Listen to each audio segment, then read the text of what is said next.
Today's rhythm exercise is focused on the simple time signature 4/2. This is part 4 of 11.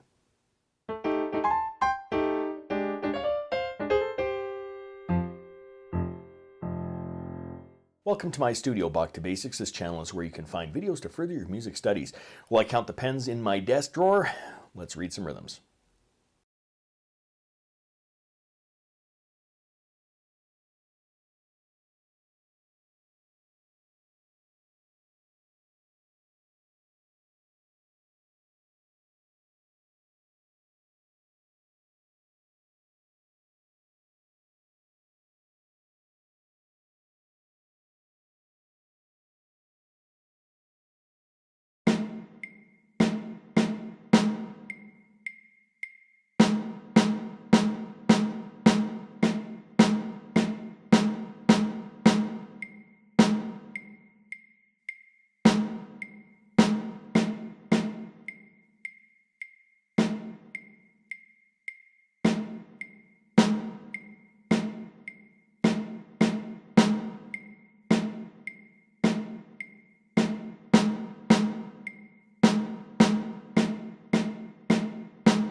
If you found this video helpful, click like or subscribe, or visit my Patreon page linked in the description below for early access to videos like these and, well, whatever else I'm doing over there.